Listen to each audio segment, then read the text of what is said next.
G'day guys, welcome to episode 3 of the Gear Cave, and we're going to be discussing making a cajon. So this is a cajon that we've already made. Cool. And we're going to show you guys how it's done. Cool, well done Joshy. Okay, so this drum has exceeded, I think its first build potential. In other words, this is the first one I've made. It's got a good solid base.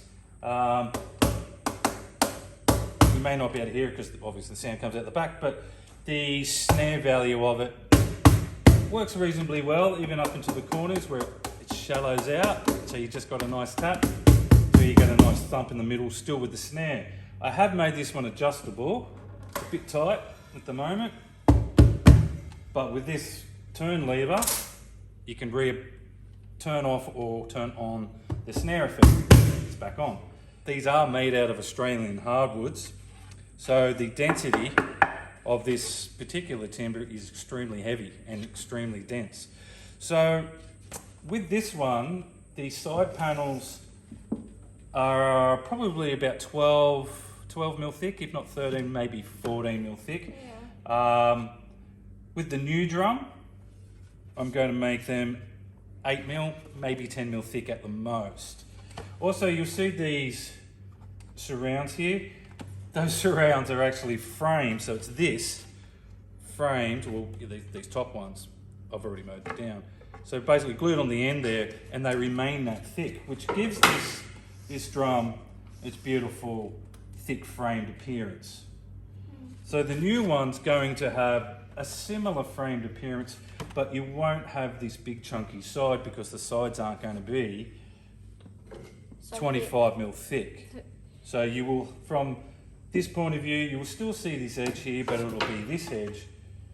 It's not going to be 25, it'll only be 8 to 10 mil thick. So the new drum's going to be way lighter. Being lighter, it's got less material, it's going to be thinner, so it should produce a bit more tonal value there. Also, another thing we've got to take into consideration is your soundboard here, or the tupper, I believe they're called. When I was building this, I was trying to make the soundboards out of my own materials here that I cut out of slabs or whatever else. So this is camphor laurel. It's a book matched version of it, but I found after this, and I laminated a thin layer of bamboo because the faces have got to be laminated, or if you're just banging on a thin piece of solid timber, you're just going to split straight up the grain. So the faces must be laminated. But I did find these to be completely tonally dead. Even though that looks lovely, and in this gloss finish that I put on it, it's got a lot of nice wood grain figure, and hopefully some of that comes out in there.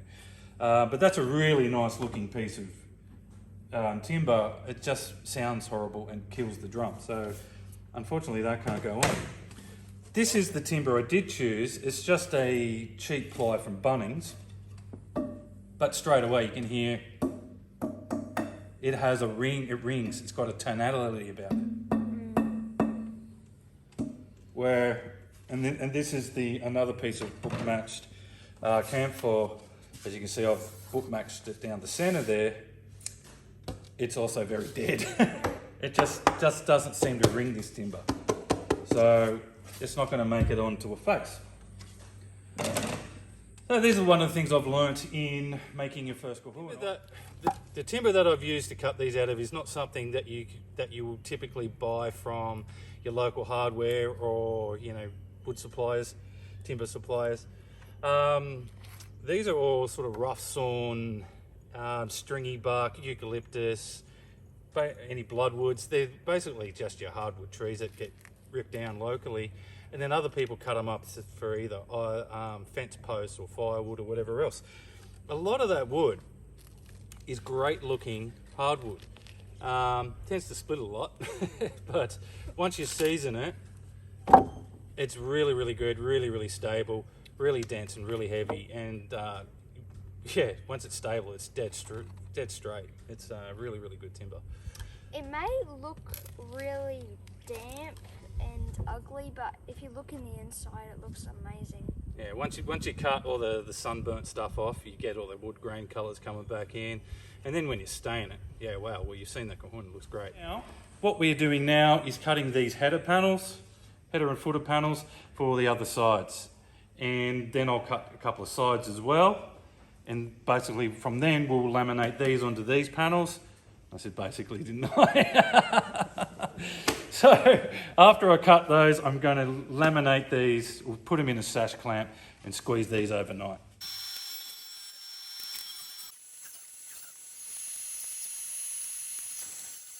You can see they're 10mm thick, not 25 like that's on this one.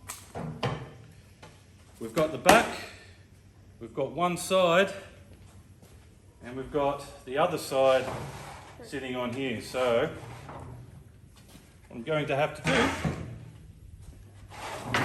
is I'll cut the other side and I'll cut the face, and then I'll sash clamp all the headers and footers on.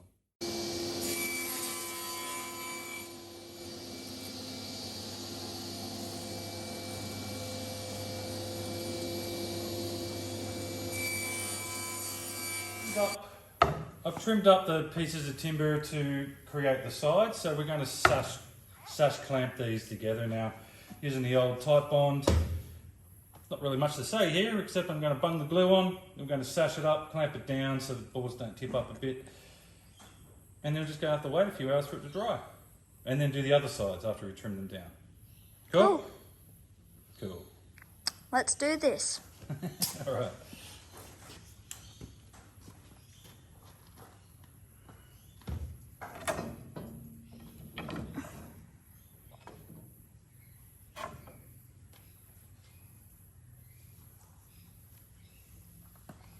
Quite a bit of glue in the tip.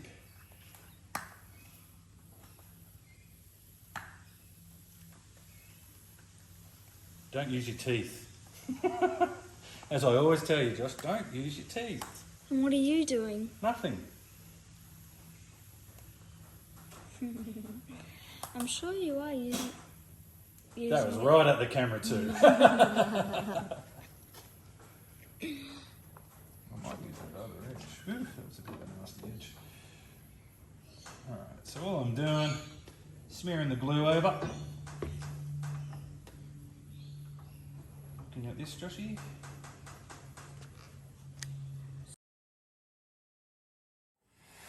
Okay, so when we're doing sash clamping, when you tighten them up and you're putting the pressure through the boards, what will happen is that the middles will pop up when you start tightening them.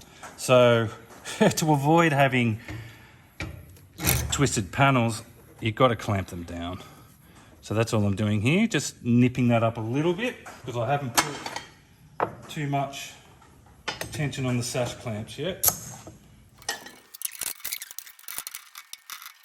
All right, I think we are properly clamped. How does it look? The boards have come out really, really well. The sides are glued on really straight. As you can see, I've left the overhang. We're going to trim that off. This is our straight sander. We use it to smoothen the wood after it's gone through certain stages.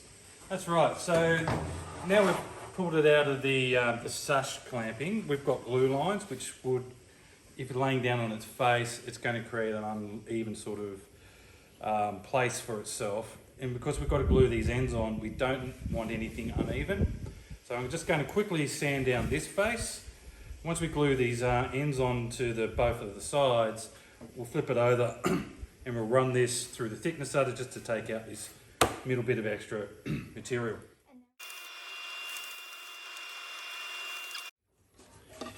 We've come straight from the stroke sander with a nice level panel now, and we're going to glue on these end pieces.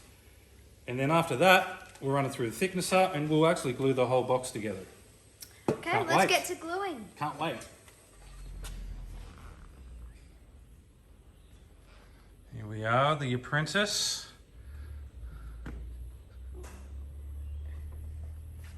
Doing the glue up.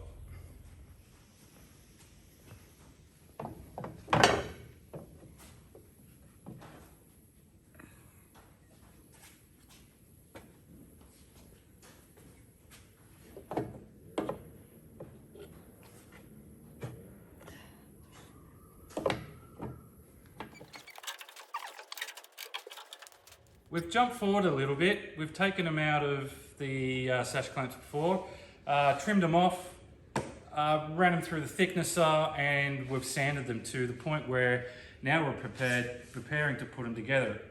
This here is two sides already glued together at a right angle, and now we're about to assemble most of the box after this. So we're going to put on the other side and the two braces, and then all the drum really needs is the top and the bottom and the face, and that'll all be 2 more stages. Cool, look good, look lovely. As Joshy's taking this out of all the clamps and stuff, the right angles here, they weren't actually making it right angles. It was just sort of as an additional support, because once you put them in a sash, it tends to want to push the top over. That's why the acrylic's there, to add a bit of a spacer at the bottom, so the pressure from the clamps would only push to the thickness of the material. These clamps have a tendency to push over at the top when you tighten them, and that would push the top over as well.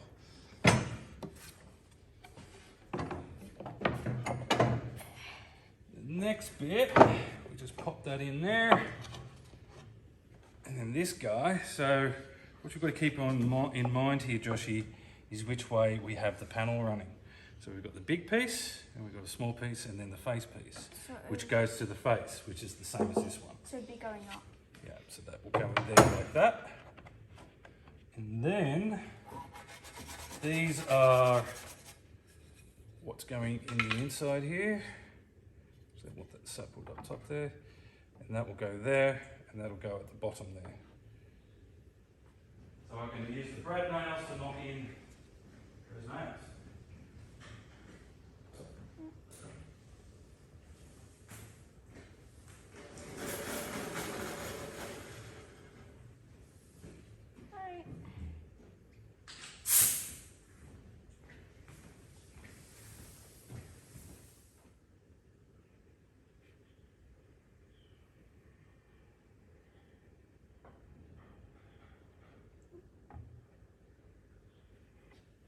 Okay, just a quick wipe across that edge to push it along, make it a little bit more continuous.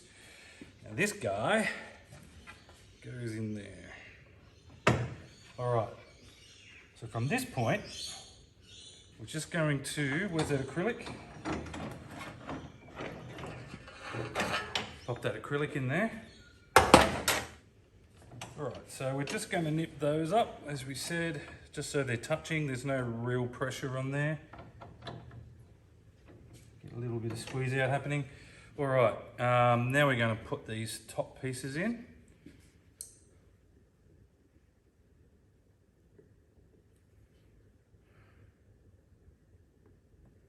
Oh. Tend to be a little messy. Right, where are those clamps there, Joshy?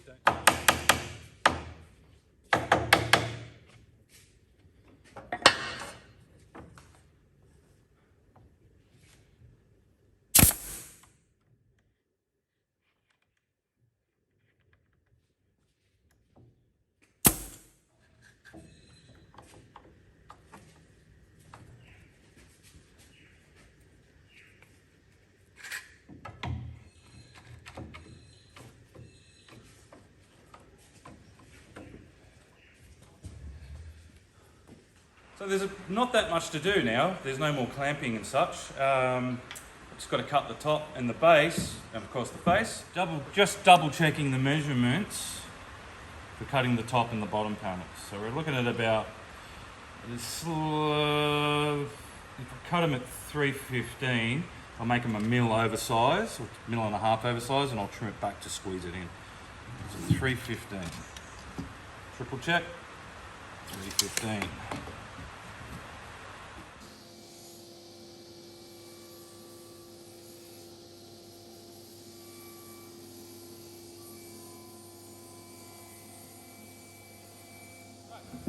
Now I've trimmed the top and bottom plates to fit. They fit like really, really nice and neat.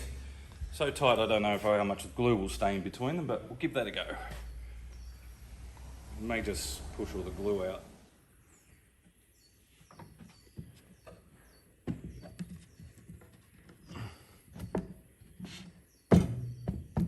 Ooh.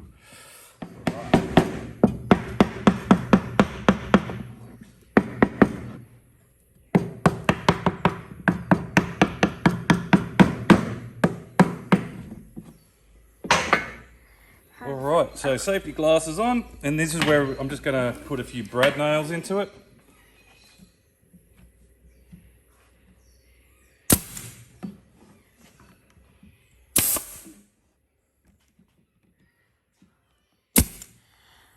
Okay, I'm finally going to get to use some tools. I'm going to be using the hole saw to make the handle and the 4 little feet for this drum. This is the hole saw that we're going to use to make the handles and the feet, and it's the same timber as the cajon that we're making.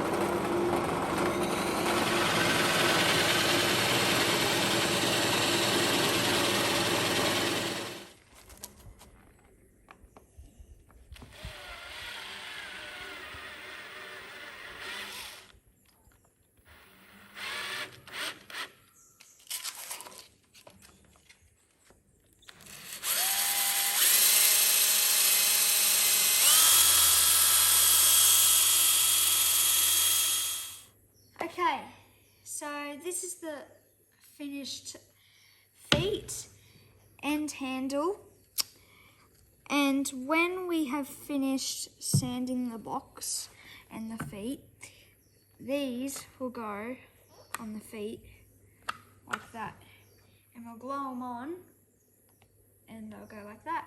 Lovely.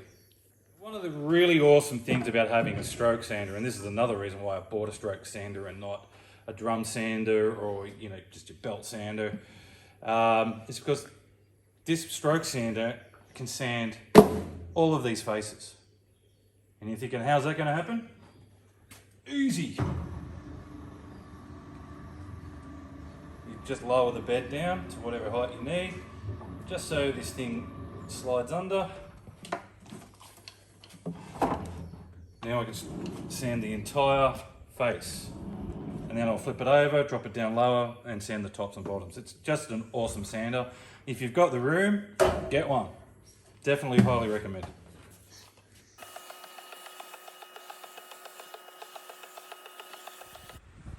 it. I've sanded all the faces with the stroke sander. The only downside with the stroke sander is it's not a finishing sander. So I'll hand this over to Joshy to do a bit of palm sanding, because Joshy loves using the tools. There's always nagging me to get from behind the camera. Hey Josh, you can speak. Yeah, I really am. Yeah, so you want to do the sanding, Josh? Yeah. Can I? Yeah, alrighty.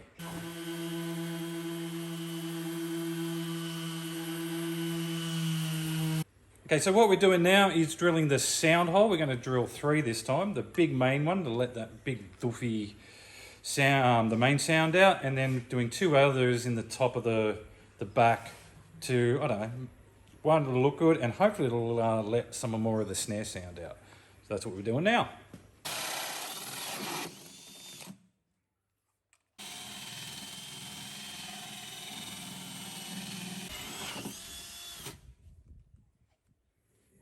Okay, Joshy, what are you doing there? I am going to be gluing and screwing on the feet to the cajon. All right, show us. Okay.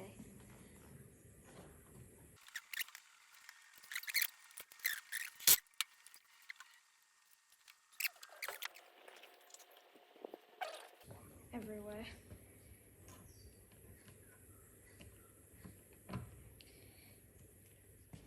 We've finished off the snare mechanism, and now we're moving over to the face. This is the plain wood. It's a 3-ply, it's just a cheap ply. It's got a decent tone to it.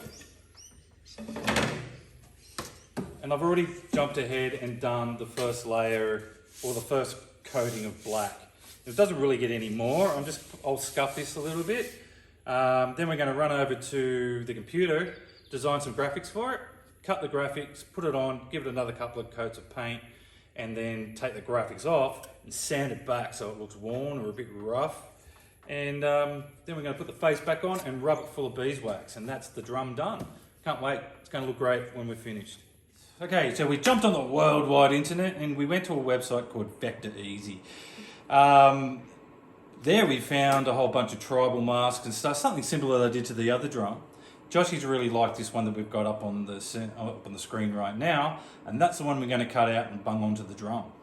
Joshy, you want to press plot, please, mate? Plot. Yep. Plot. And that goes over to here. Where this guy is actually cutting out that exact bracket, the two of them. The plotter has just finished cutting and we're about to weed it.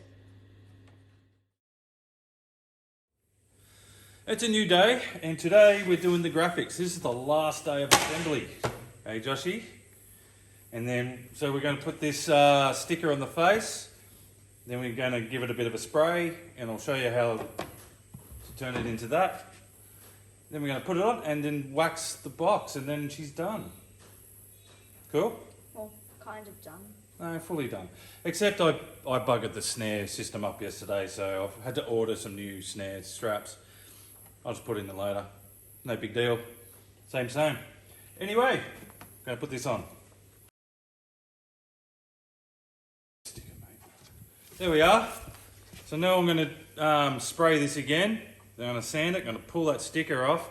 Then I'm going to sand it again, and then we're going to wax it. It's going to look good.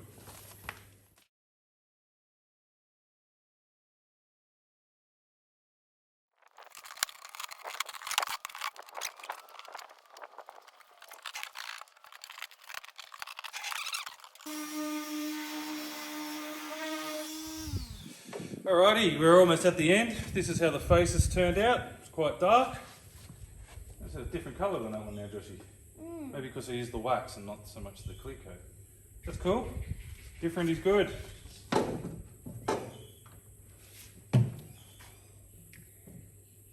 attach the face. Let's put the face on.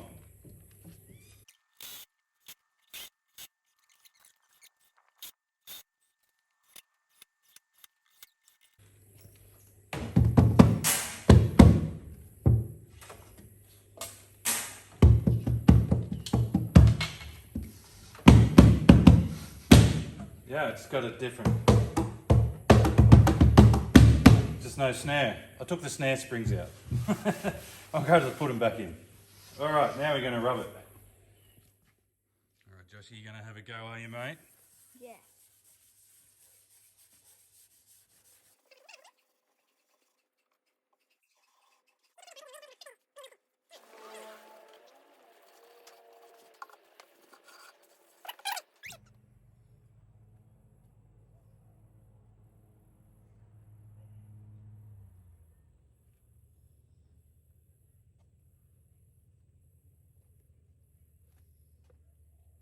We've finished both of our cajons now. We've got two different finishers. I'm really stoked that Joshy got involved. You know, in all the processes, he was really keen to get into it and get his hands dirty. We've learned a lot about videoing and shooting video. We've learned quite a lot about recording Josh's voice and trying to balance it out with mine. So we've got a Rode microphone that we're using, and I keep it over towards Joshy quite a lot. What else have we learned, man? Just truly how to speak also during a video. That's been huge. But all right, back to the drums anyway. Yeah, what an experience. So it was difficult in some spots, but you know, look, totally worth it. And now we've got this video footage and this project to look back on our rest of our lives. So yeah. Well, that's why we're doing this video thing. It's entirely for us. But if you guys dig what we do, cool, man. Join in and like and subscribe if you like this video. Yeah. I really enjoyed doing this. I liked comparing the colours between the two drums, and they both look alike, but they've got the same pattern, but they're very different. Their sound's very different, isn't it? Yeah. Because I built this one a lot lighter, and you can hear it's top end and its tone's a lot lighter. Where this one, it's a bit. I'll turn the snare off. It's a bit thumpian. Yeah, this one's a lot more doof, and this one, It's a bit like. yeah, it's hard to play them when they're sitting up there. And look, we're not very good cajon players anyway. But we just wanted to try it out. That's it. And if someone's jumping on jumping on a guitar, playing a guitar, somebody can start bashing on one of these, and yeah, that's the whole idea. Is just sit around and have fun. The videos are for fun. Everything that we're trying to do is for fun. Yeah, man. So episode 3 is done. Thank you guys for whoever sat through the whole video. It's quite a long one. And if you like our video, remember to subscribe and like it and hit the bell. Yeah. Bell icon. Notifications on. Yeah. All right.